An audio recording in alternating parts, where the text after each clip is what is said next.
도덕경 25장에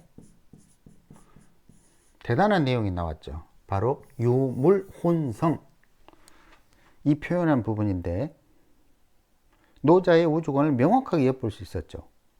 유물혼성 표현이 대단한 것은 아닌데 천지가 생겨나기도 전에 이미 있었노라고 명확하게 표현한 점이 대단하죠. 우주가 생기기도 전에 이미 하나도 아니고 여러 개가 섞인 물질이 있어서 천지를 창조할 수 있었다고 주장하는 겁니다. 그리고 그 다음 장인 26장에서 25장과 함께 우주 생성 과정, 우주의 구조를 설명합니다. 따라서 내용을 이해하면 절대로 지구, 국가, 사람이라 생각하면 안 돼요. 그 이유는 분명하게 유물혼성은 천지가 생겨나기 전부터 있었노라 라고 설명한 후에 나온 내용이기 때문이죠. 자, 이것이 도덕경 26장의 내용입니다. 차근차근 살펴보죠. 중위경근, 무거우면 가벼움의 뿌리요. 정위조군, 고요함은 시끄러움의 임금이라. 천지가 생겨나기도 전에 유물혼성 상태였음을 설명한 후 갑자기 요 중위경근이라는 표현이 나오죠. 내용은 실상 어렵지는 않아요. 무거움은 가벼움의 뿌리다. 고요함은 시끄러움의 임금이다. 노자는 도대체 무슨 말을 하고픈 것일까요? 노자의 주장을 빅뱅 상태라 생각하고 그 순간을 한번 떠올려 보세요. 자,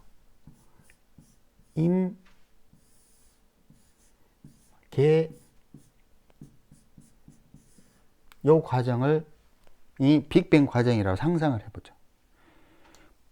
무한한 에너지가 응축된 임수는 유물혼성이었죠. 그 속성이 매우 무겁습니다. 상상이 어렵다면 최근에 자주 듣는 블랙홀을 상상하면 됩니다. 명리에서는 12지지 중에 하나인 해수, 이것을 육음이라 부릅니다. 가장 음하다는 표현이죠. 빛이 없어서 양기가 전혀 동할 수 없는 상태지만 그 속에서는 유물혼성으로 해오리 치면서 폭발하여 거대한 우주 시공간으로 튀어나가 개수로 펼쳐집니다. 따라서 터지기 직전의 상태가 임수예요. 터진 후에는 임수를 대신해서 개수가 온 우주를 청력으로 다스리는데 그 물성은 수소, 헬륨처럼 극히 가벼워 공간을 팽창시키기에 우주는 지금도 팽창 중이죠. 이렇게 임수의 성질은 지극히 응축되어 안정되고 고유한 것처럼 보이지만 속에서는 끊임없이 해오리치는 묘한 존재인데 이런 상태를 노자는 25장에서는 유물혼성이라 표현했고 26장에서는 무거움과 가벼움으로 표현합니다. 신기하죠. 도를 설명할 때 이미 살펴보았던 불교의 표현을 다시 한번 읽어볼게요. 도는 중생 본연의 성품이다. 세계가 있기 전에도 이 성품은 있었고 세계가 무너질 때도 이 성품은 소멸하지 않으므로 변화의 근거가 되는 성품이다. 불변의 도라서 변하거나 달라짐이 없고 움직임과 고요함이 호공과 같아서 세상의 모습으로 항상 머문다. 진여, 해탈, 보리, 열반 등 여러 가지 이름으로 불린다. 우주 삼라만상 모두 불성 아닌 것이 없다. 무언가 노자 설명과 비슷하다는 생각이 들지 않습니까? 이것이 임수로 위경근의 중이에요. 빅뱅 이전의 상태가 빅뱅 이후의 모든 것을 결정한다. 혹은 빅뱅 이전의 상태가 우주 본질이다. 이런 말과 다를 바가 없어요. 정리해보면 임, 도, 유물혼성,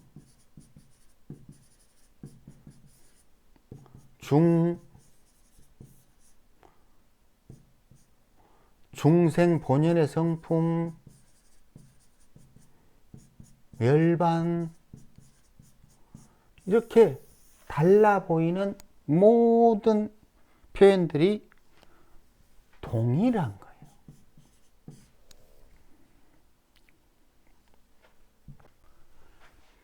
빅뱅 이전의 상태는 유물 혼성으로 무거웠다. 이 표현을 선뜻 이해하기 어려운 이유는 노자는 도덕경에서 계속 강조하기를 물처럼 부드럽게 살라고 주장하죠. 그런데 중이 경군이라고 하니까 마치 무거운 것이 좋은 것처럼 느껴져요.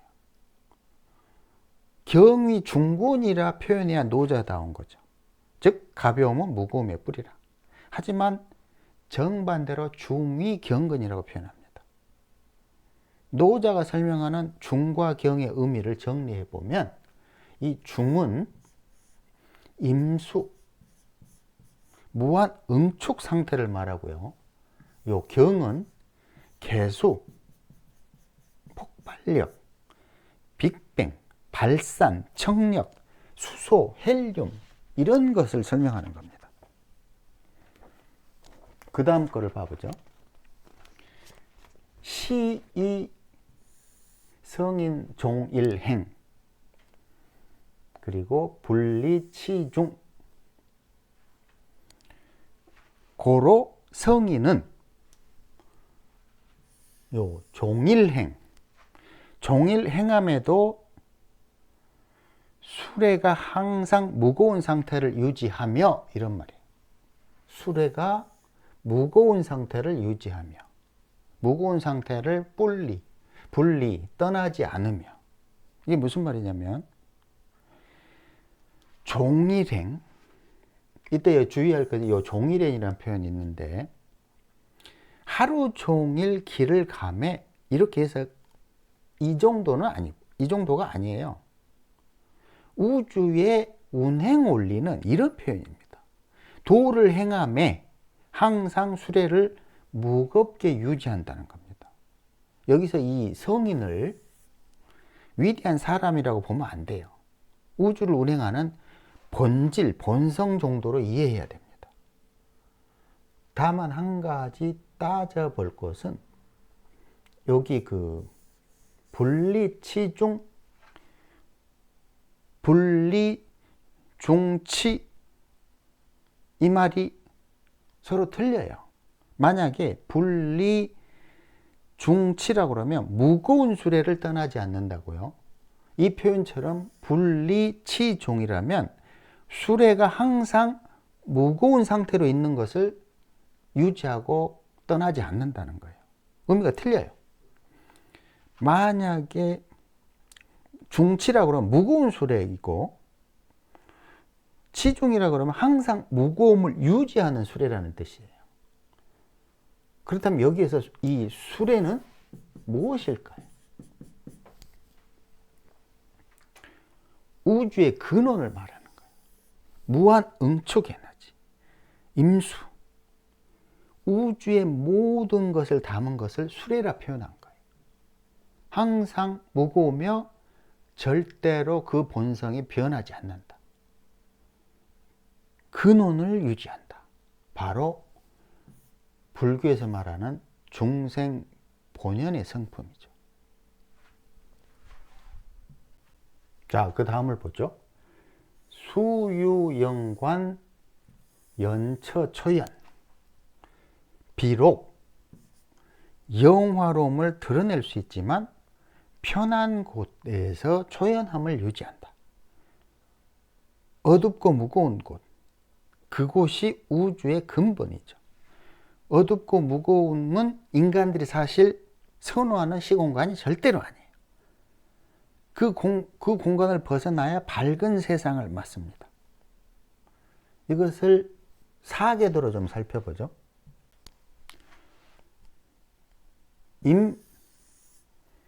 무한응축 상태에서 개 봄으로 간 다음에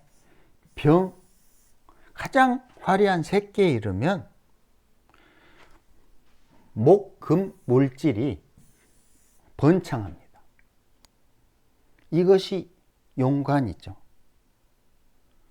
영화로움을 드러낼 수 있는 능력을 가진 조물주는 누구다? 바로 이 임수였죠. 하지만 자신은 절대로 병화의 새끼로 나가지 않는다. 그리고 항상 무거운 상태를 유지한다. 즉 본질을 유지하며 개수나 병화로 바뀌지 않는다. 이 부분을 대부분 뭐라 해석하냐면 이미 화려한 세상에 살면서도 하다 이렇게 표현하는데, 이 중생 본연의 성품인 임수가 어떻게 병화로 나갈 수가 있나요? 그런 말이 아니죠.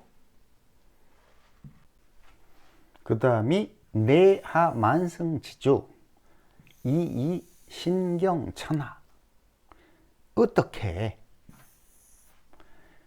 만물을 싣는 주인으로서 몸을 함부로 천하에 드러낼 수 있는가? 이 우주의 주인, 세상 만물의 주제자, 조물주가 어찌 가벼이 그 정체를, 그 본질을 밖으로 드러낼 수 있느냐 이겁니다. 어려운 내용은 아니죠. 자, 마지막이죠. 경즉 실본, 조즉 실군. 가벼우면 근본을 잃고 시끄러우면 임군, 군주를 잃는다. 근본이나 군주나 동일한 의미죠. 임수가 있기에 개수로 변하는 것이며, 임수가 없으면 개수가 생겨나지 못하죠. 임수는 근본이기에 가벼워지면 근본을 잃고 고요한 상태가 변해서 시끄러워지면 본성에서 멀어집니다. 우주 본성은 무겁고 조용한 상태를 유지하면서도 폭발을 통해서 색계를 만들고 다시 공계로 돌아가 어둠 속에서 항상 헤우리치며 언제라도 물질과 생명체를 만들어낼 수 있는 오묘한 에너지죠.